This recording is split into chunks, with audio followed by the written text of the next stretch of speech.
जब हम कुछ मांगते हैं तो मांगने में हमारी सच्चाई छुपी होती है।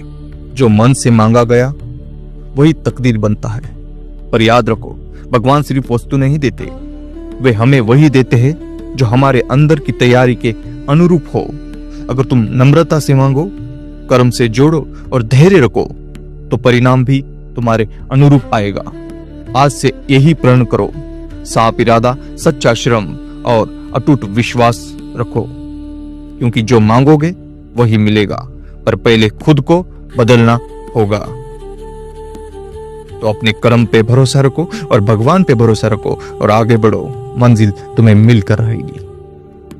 कई बार हम सिर्फ चाहत की सूची बना लेते हैं, मुझे ये चाहिए, मुझे वो चाहिए, और सोचते हैं कि भगवान बस दे देगा।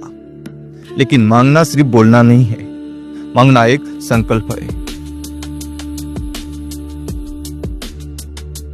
जब तुम भीतर से मांगते हो तो तुम्हारी मांग तुम्हें बदलने लगती है। भगवान हमारा मार्गदर्शक है, पर रास्ता कदमों से चलता है।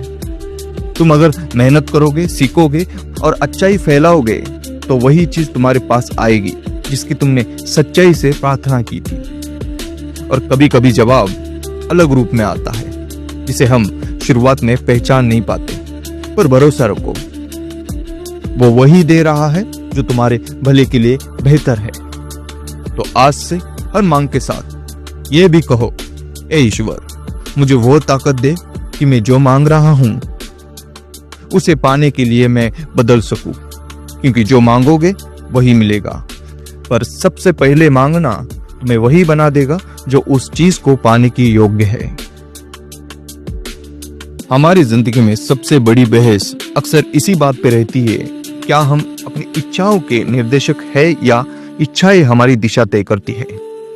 जो मांगोगे वही मिलेगा, एक सरल वाक्य, पर इसका सार गहरा है। पहला सच, मांगना स्पष्ट होना चाहिए।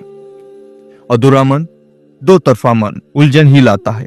जब तुम सच्चे मन से एकाग्रता के साथ मांगते हो, तुमने आधा काम कर लिया। दूसरा सच, मांगने का अर्थ सिर्फ मांगना नहीं, उस मांग को कर्म से जोड़ना है।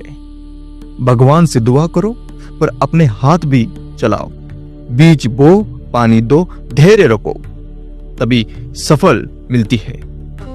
तीसरा सच, परिणाम हमेशा उसी रूप में नहीं आता जैसे हमने सोचा था।